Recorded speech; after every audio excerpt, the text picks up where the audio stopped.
Amém? Vamos orar por esse tempo, gente? Querido Deus, amado Pai, quero te agradecer por esse tempo. Primeiro quero agradecer pela minha vida, Pai, porque o Senhor é bom. Quero agradecer pela vida de cada um aqui, pelo privilégio que a gente tem de conhecer o Senhor, de adorar o Senhor, ainda com liberdade, Pai, para que a gente possa glorificar o Teu nome, Pai, reconhecer e ser grato por aquilo que o Senhor fez, pelo que o Senhor tem feito e depositar a nossa esperança, a nossa fé nas Suas promessas, pelo que o Senhor fará.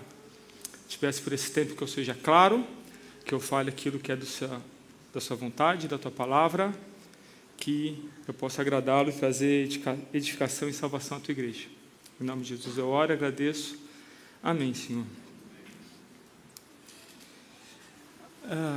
Mas é uma grande responsabilidade, né, estar diante de vocês, falar sobre a Páscoa, essa comemoração tão importante, instituída por Deus há tanto tempo atrás, talvez a celebração mais importante para judeus e cristãos, né, há muitos anos, no mundo todo. E ultimamente, né, nossa sociedade ela tem se esvaziado, né? A gente ouviu aqui, né, das crianças, da Ângela, como muitas vezes ela se tornou um sinônimo de um feriado, de um tipo de peixe, ou de um chocolate, né? Nada contra essas coisas, ok? Mas, quando a gente olha para o mundo, né, quando a gente observa que esse tipo de reação a um momento como esse, ele é simplesmente vazio, né? Ele é algo que foi esvaziado do seu sentido em si. Mas, apesar disso, eu não sei se vocês têm essa sensação, mas quando eu ligo um telejornal, quando eu converso com as pessoas ultimamente, parece que cada vez mais as pessoas têm notado algumas coisas, né, alguns indícios nas notícias, nas mídias, né? Alguma coisa tem feito elas perceberem que existe algo que está faltando, ou algo que dá esse sentido, né? Talvez, ao perceber o mundo, né, notícias sobre fome, pandemia, né, guerras, envolvendo grandes potências, né? A gente vê lá guerra em Israel, guerra, né, ameaça da China sobre Taiwan, e a gente fica recebendo essas notícias, e talvez claramente observando em qualquer mídia, né, a depravação moral que se acelera, né? Eu creio que muitos têm se perguntado, né, nossa, será que isso tem relação?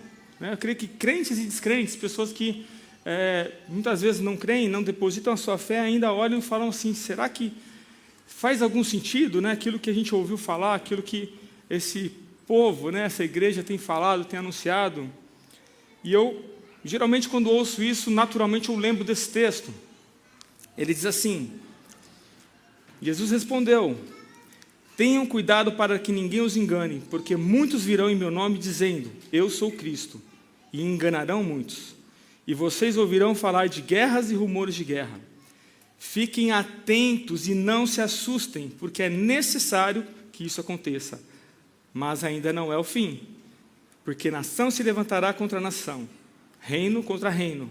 Haverá fomes, terremotos em vários lugares, porém, todas essas coisas são os princípios das dores. Ok, talvez esse texto não tenha deixado ninguém mais tranquilo. Talvez somente numa leitura superficial não tenha deixado ninguém calmo. Mas eu quero chamar a atenção para alguns detalhes desse texto e outros desse tipo que nos tem a capacidade de fazer a gente entender quem Deus é, perceber características dele, né, sua soberania em cima de toda e qualquer circunstância, de forma que, através, inclusive, de textos como esse, a gente possa conhecer a Deus, ter fé, ter esperança, ainda que eu possa olhar para o mundo ao meu redor e achar que ele está desmoronando, que ele está um caos, que não há salvação. É importante perceber que textos como esse vêm acompanhados de outros que nos trazem promessas de Deus, que ele está no mesmo contexto. Esse texto aqui, ele está um pouco abaixo no mesmo capítulo. Ele diz assim: então aparecerá no céu um sinal do Filho do Homem, todos os povos da terra se lamentarão e o verão, o Filho do Homem vindo sobre as nuvens do céu, com poder e grande glória. E ele enviará os seus anjos com um grande som de trombeta, os quais reunirão os seus escolhidos dos quatro ventos, de uma a outra extremidade dos céus. É importante a gente perceber que, em muitas passagens, essa inclusive, Deus usa a mesma situação, o mesmo momento, né, o mesmo agir sobrenatural dele, e ele trata de maneira diferente dois grupos de pessoas. Né, no mesmo momento, aquilo que ele está fazendo, derramando sobre a humanidade, ele tem a capacidade soberana de trazer juízo para quem o rejeita e salvação para quem o adora, para quem se relaciona corretamente com ele. E talvez você se pergunte o que isso tem a ver com a Páscoa, né? A gente viu bastante significado sobre ela, mas a Páscoa também tem tudo a ver com isso, porque ela também representa a salvação, né?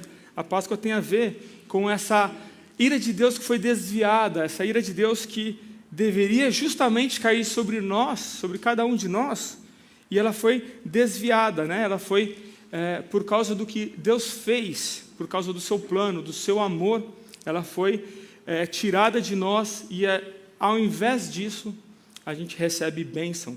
A gente pode ter paz, a gente pode olhar e ter paz baseado naquilo que Deus fez, baseado nas promessas daquilo que Ele vai fazer. Mas para que a gente entenda isso, eu preciso voltar, né, em alguns momentos na história para que a gente lembre da instituição da Páscoa. E a gente viu alguns textos, até mais anteriores do que eu projetei, mas o fato é que Deus, Ele tem planejado há muito tempo, ao longo da história, preparado para que o seu Filho pudesse ter vindo, para que Ele pudesse morrer e ressuscitar, para que Ele pudesse cumprir o seu plano, a sua missão. E esse texto começa, né? Ele faz parte dessa etapa e fala um pouco sobre isso.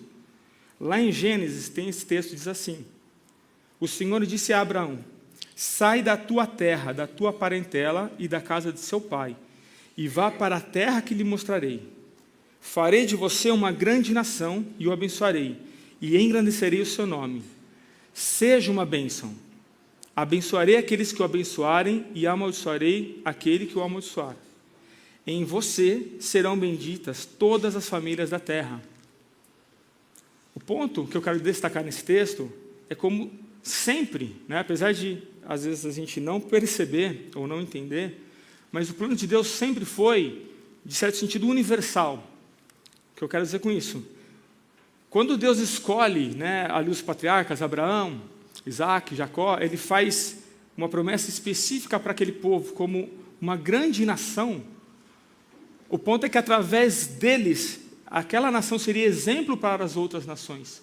Através daquilo que eles viveram, através daquilo que eles foram e experimentaram na sua caminhada com Deus, são inclusive exemplo para nós hoje. E é importante a gente perceber, inclusive, naquele contexto, naquela época, porque foi através dessa bênção para todas as nações que um pouco para frente na história, quando a gente vai ver no Êxodo ali a ideia da Páscoa, quando José interpreta o sonho do faraó, eles chegam, né, a família de Israel, eles chegam como instrumento de bênção, de salvação, tanto para o Egito, como para todas as nações ao redor. Esse texto fala um pouco sobre isso, né? Ali na conclusão de Gênesis, José, ele recebe os seus irmãos que estão com medo, né, de que ele execute vingança.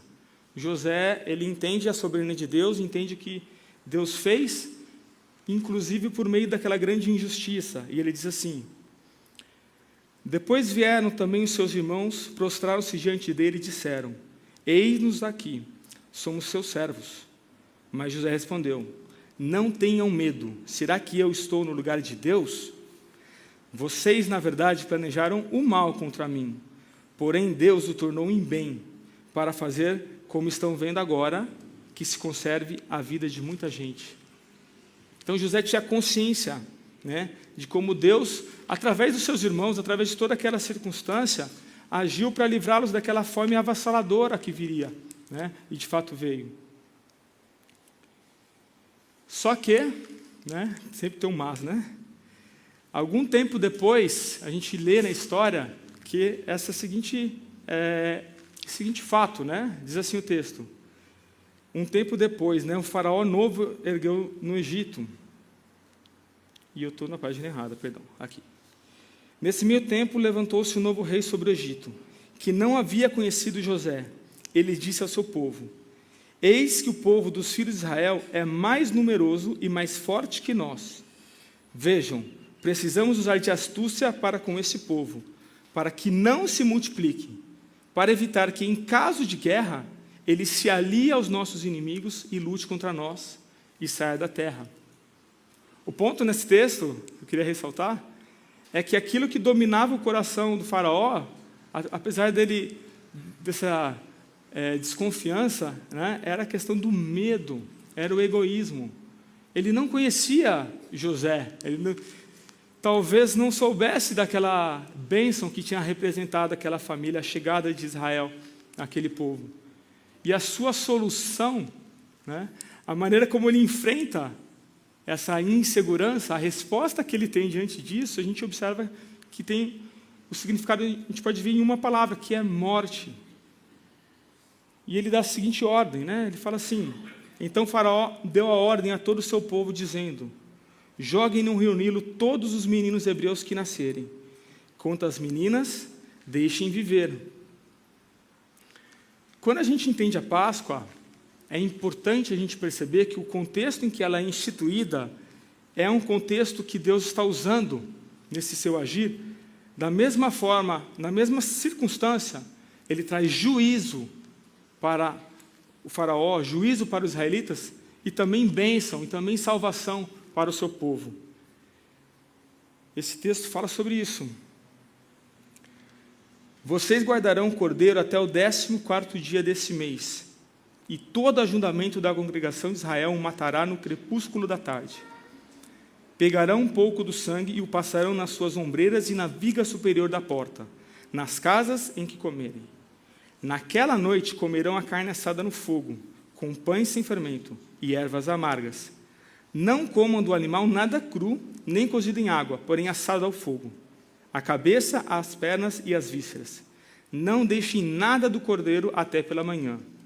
O que, porém, ficar até pela manhã, queimem. É assim que vocês devem comê-lo, já prontos para viajar, com as sandálias nos pés e o cajado na mão. Comam depressa, é a Páscoa do Senhor. Porque naquela noite passarei pela terra do Egito e matarei na terra do Egito todos os primogênitos, tanto das pessoas como dos animais, e executarei juízo sobre todos os deuses do Egito. Eu sou o Senhor. O sangue será um sinal para indicar as casas em que vocês se encontram. Quando eu vir o sangue, passarei por vocês, e não haverá entre vocês praga destruidora, quando eu ferir a terra do Egito. Esse dia lhe será por memorial. Vocês o celebrarão como festa ao Senhor de geração em geração. Vocês celebrarão esse dia por estatuto perpétuo. É interessante, tem vários pontos, né? Tem muitos detalhes que a gente poderia até se aprofundar, né? Não tenho tempo aqui para isso, mas eu queria destacar alguns pontos, que as outras pragas, né? Quando Deus anuncia a 10ª praga, Ele dá uma instrução específica, ou algumas instruções para que o povo de Israel também não fosse atingido por essa praga. E Ele inclui, né, a Páscoa, ela inclui para nós a ideia de um cordeiro que é substituto, a ideia de alguém, de um inocente que é morto no lugar de um primogênito, né? E como Deus quer que a gente se lembre disso, como Ele transforma isso num memorial permanente, para que pudesse chegar, inclusive, para nós hoje, para que a gente pudesse aprender e ter paz hoje, baseado naquilo que Deus fez. E Ele explica mais sobre isso, né, para que a gente possa entender sobre a nossa responsabilidade diante de uma informação como essa. O texto diz assim, um pouco adiante: portanto, cumpram a ordem de realizar a festa a cada ano na data estabelecida. É isso que farão quando o Senhor cumprir o juramento dele aos seus antepassados, quando lhes der a terra onde hoje vivem os cananeus, apresenta ao Senhor todos os primeiros filhos homens e todo o primogênito dos seus animais, pois pertencem ao Senhor. Para resgatar a primeira cria dos jumentos, entreguem ao Senhor como substituto um cordeiro ou um cabrito. Caso não resgatem o animal, terão que quebrar o pescoço dele. Quanto aos primeiros filhos homens, será obrigatório resgatá-los. No futuro, seus filhos lhes perguntarão: o que significa tudo isso? E vocês responderão: com a força de sua mão poderosa, o Senhor nos tirou do Egito, onde éramos escravos. O faraó se recusou teimosamente a nos deixar sair.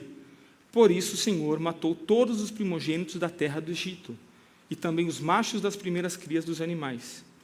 É por isso que hoje sacrificamos todos os machos das primeiras crias ao Senhor, mas sempre resgatamos todos os primogênitos de nossos filhos.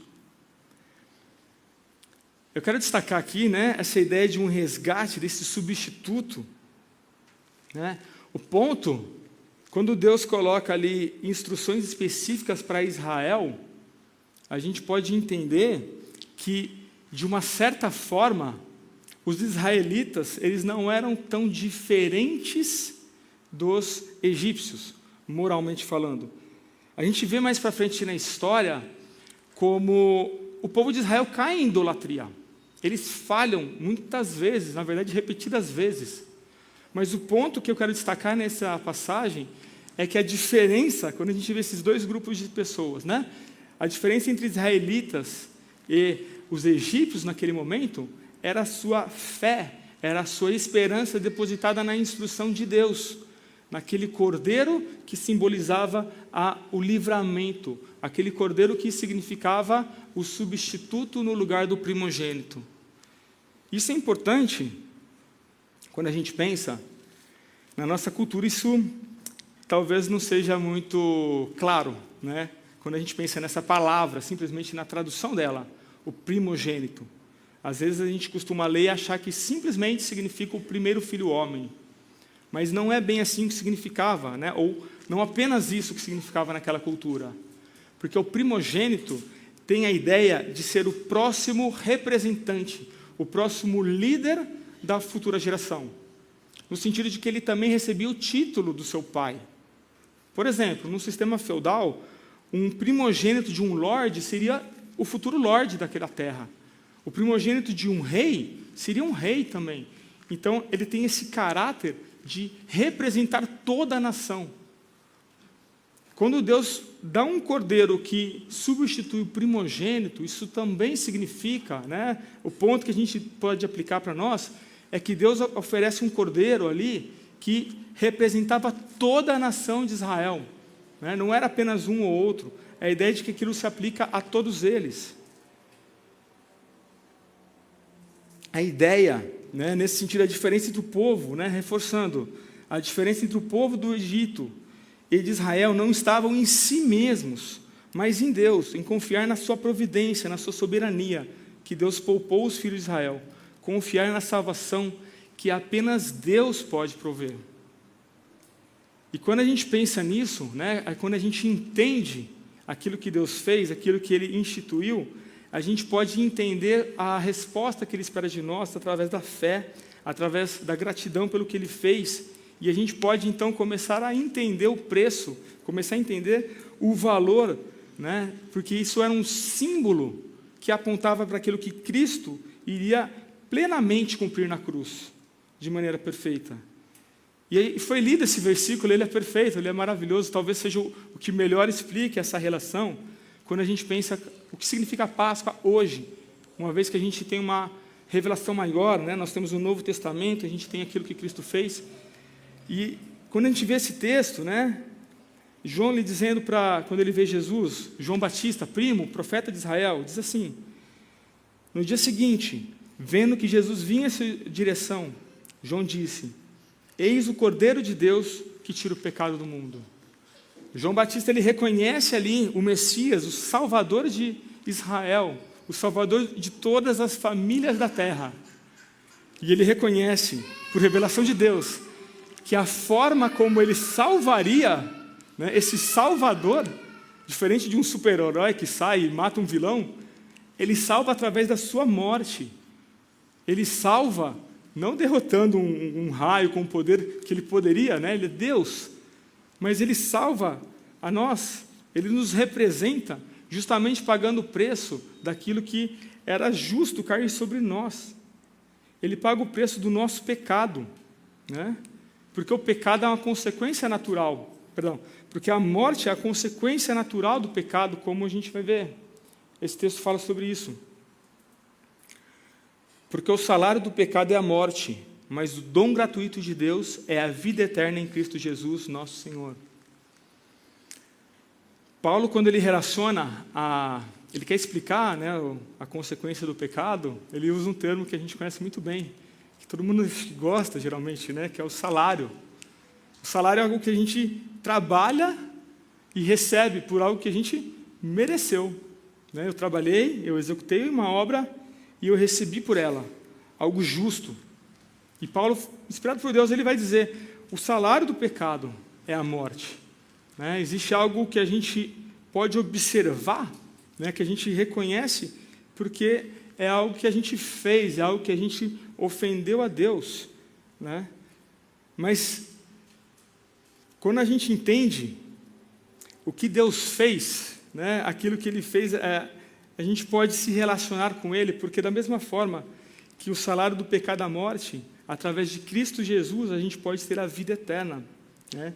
Na Bíblia, a gente pode encontrar quem é esse Deus, conhecê-lo e se relacionar com Ele para adorá-lo de maneira perfeita, para o nosso bem. A gente pode dizer, se eu fosse resumir toda a Bíblia, a gente pode dizer que Deus nos criou para ter comunhão, para a gente se relacionar com Ele de maneira perfeita, né, para o nosso bem. Só que nós pecamos. E o problema da gente ter pecado é que nós pecamos contra Deus. Ele é a vida, Ele é o autor e sustentador da vida. Da mesma forma que a gente pode entender a morte como um pagamento merecido, a gente pode entender ela como uma condição natural, né, uma consequência natural. Se eu me afasto do autor da vida, naturalmente a consequência disso é morte. E a gente vê a Bíblia apresentando a morte de várias formas. A gente vê, é claro, né, a morte física, né, o corpo para, o coração para de bater, a gente para de respirar. A gente conhece ela muito bem. Só que a Bíblia também fala de uma outra morte que tem a ver com um relacionamento com Deus. É o fato de se afastar com Deus, que ele fala, né, que é sobre a sua vida, sobre quem Ele é. E a ideia desse relacionamento, né, o problema do nosso pecado é que ele quebra esse relacionamento. Vou pensar numa ilustração. Imagina que eu, num momento de ira, eu fico chateado, né, e eu falo um palavrão, discuto com alguém.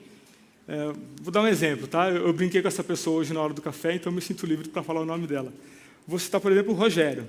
Eu chego aqui, num dia de manhã, e eu falo um palavrão, falo com o Rogério, é isso ou aquilo.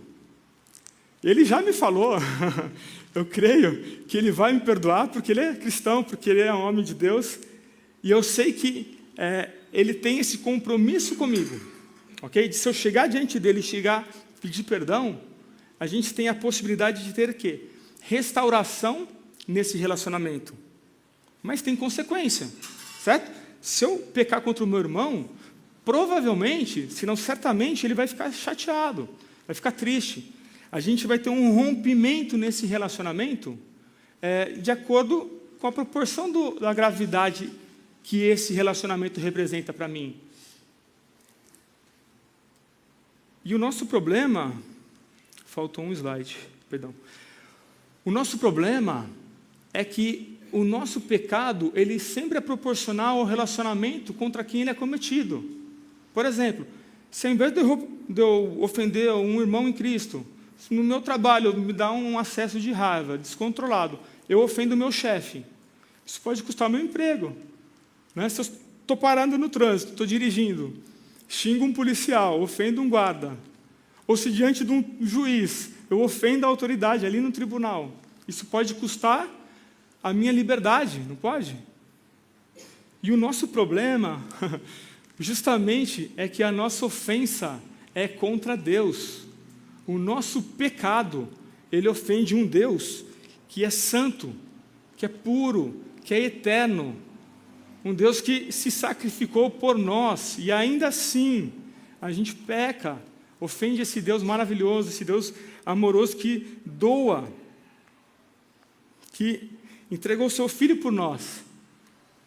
Então, a salvação, a restauração, para que a gente possa ter esse relacionamento com Deus, é a mesma solução lá do Antigo Testamento, é confiar no plano dele, por causa desse amor que ele tem, como esse texto afirma.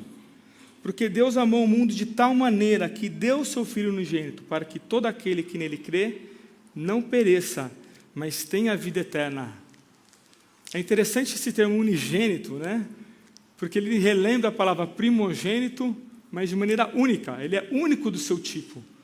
Quando a gente, talvez um dos textos mais famosos da Bíblia, a gente entenda quem é Jesus, quando a gente olha, a gente percebe que ele se fez cordeiro, a gente começa a entender, através da morte física, a gente pode entender a gravidade da morte espiritual.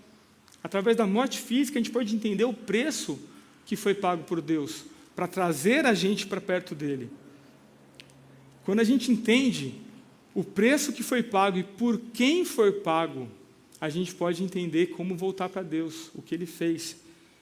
Nós cremos, a Bíblia apresenta para nós um Deus que ele é trino, é um Deus que é Pai, é Filho e Espírito Santo. Nós chamamos de trindade, essa informação sobre Deus. E nós vemos diversos textos que apontam para essa coerência, Um Deus que a gente não pode explicar como, mas de alguma forma ele é uma essência em 3 pessoas, como esse texto afirma, Um Deus trino.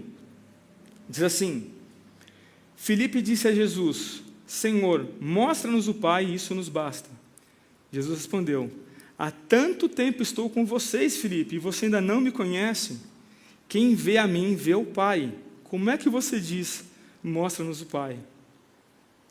E uma outra passagem, talvez uma das mais bonitas, como uma forma poética, Paulo ele faz um louvor aos atributos divinos de Cristo, falando sobre quem ele é, e esse texto fala também da sua obra.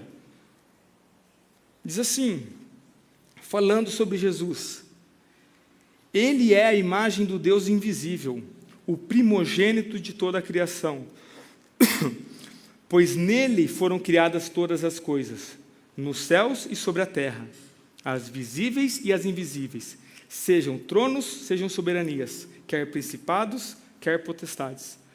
Tudo foi criado por meio dele e para ele. Ele é antes de todas as coisas, nele tudo subsiste.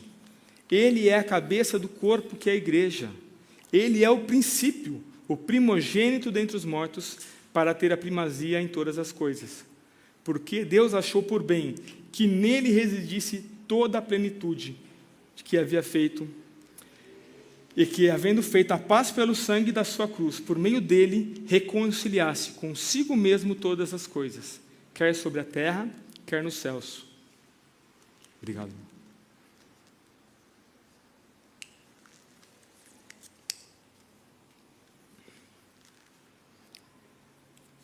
O ponto, quando a gente entende quem Deus é, quem Cristo é, a gente começa a perceber que existe uma equivalência na sua pessoa. A ofensa que nós cometemos a um Deus eterno somente pode ser paga ou por uma morte eterna ou pela morte de alguém eterno. Somente Cristo tinha as credenciais, por ser Deus, para pagar o preço suficiente pelo meu pecado, e por ser homem, para me representar nesse pagamento. É como se ele tivesse o cheque com no meu nome, com a procuração, para poder me representar, para poder estar lá como homem e Deus, pagando o preço suficiente e atribuir esse valor desse pagamento merecido a mim, sem que eu merecesse. A ideia é a proporção que existe entre a pessoa ofendida, e a ofensa que foi feita. esse texto fala sobre isso também, né? E quando vocês estavam mortos nos seus pecados e na incircuncisão da carne, ele lhes deu vida juntamente com Cristo, perdoando todos os nossos pecados, cancelando o escrito da dívida que era contra nós e constava de ordenanças, o qual nos era prejudicial. Removeu-o inteiramente, cravando-o na cruz. A ideia, né, quando a gente entende a Páscoa, é de que o primogênito que foi poupado de nós foi substituído pelo primogênito de Deus.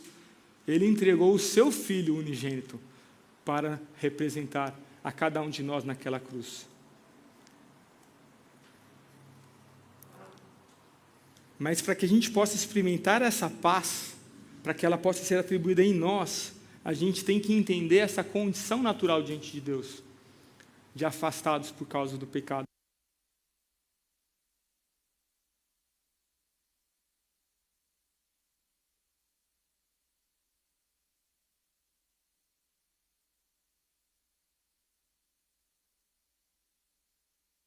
Teste.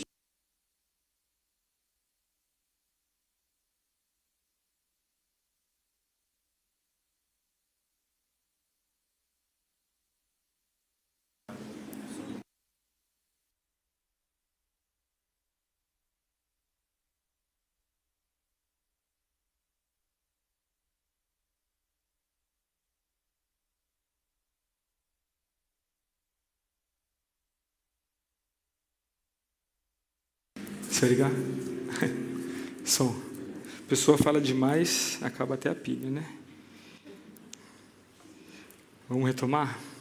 Perdão, irmãos. Vamos lá. O ponto, né? Eu estou finalizando. Eu sei, também estou com fome, quero almoçar. Vamos lá.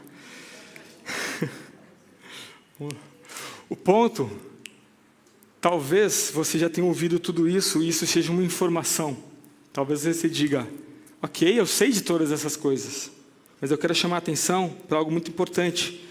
É que uma informação teórica não tem o poder de nos salvar, não tem o poder de fazer com que o sacrifício de Jesus seja atribuído verdadeiramente a mim, não é? E nós temos um problema em relação à nossa cultura, porque muitos creem de maneira errada, né? Foi dito aqui nos avisos, né? Às vezes a gente crê que por causa de algo no passado, né? Porque eu fui batizado quando criança, porque no final de um culto eu levantei a mão, por causa de algum motivo errado, eu posso achar que eu estou salvo, achar que eu, por causa daquele ritual, por causa daquilo em si, eu posso descansar e crer que eu já tenho um relacionamento correto com Deus, não é?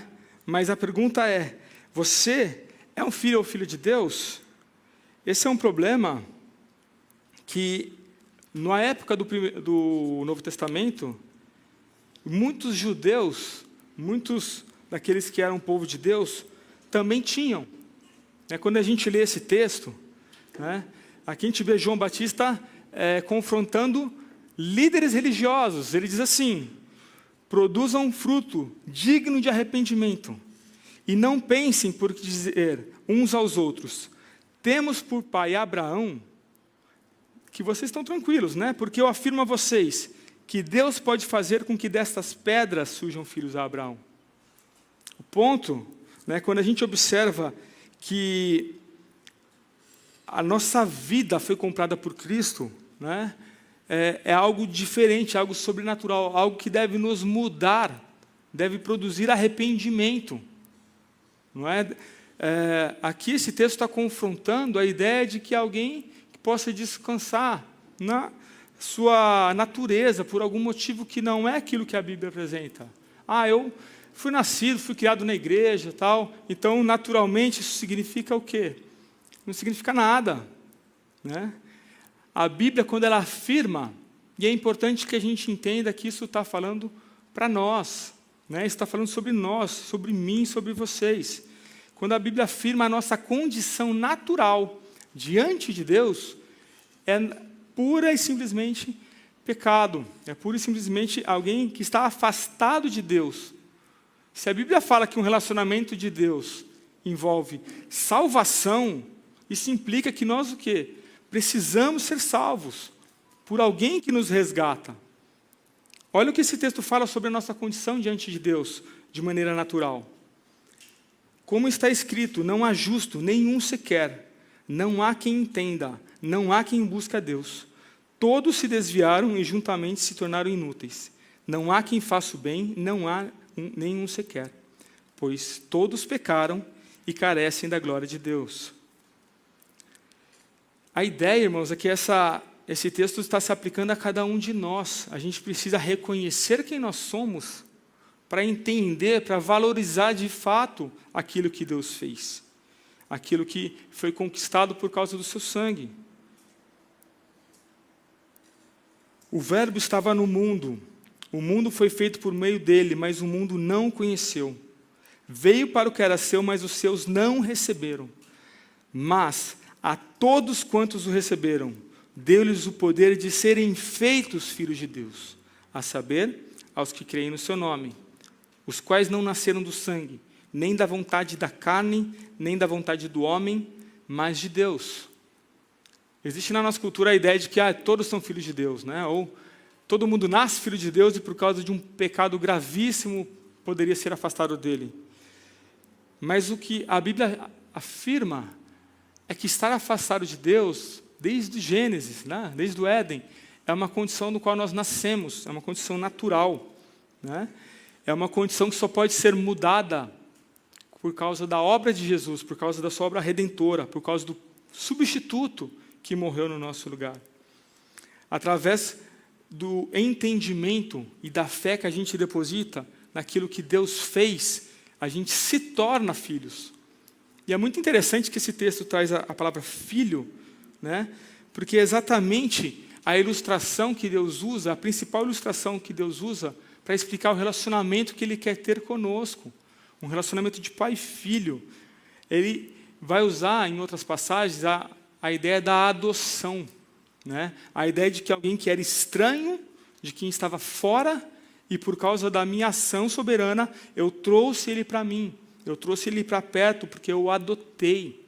Não porque eu vi algo de bom nele, mas eu adotei porque eu sou bom, porque eu decidi amá-lo, porque eu decidi derramar a minha bênção, porque eu decidi derramar sobre ele a minha graça. E esse texto fala sobre isso. Mas quando chegou à plenitude do tempo, Deus enviou o seu Filho, nascido de mulher, nascido sob a lei, para resgatar os que estavam sob a lei, a fim de que recebêssemos a adoção de filhos. E porque vocês são filhos, Deus enviou o Espírito do seu Filho ao nosso coração. E esse Filho clama, Abba, Pai.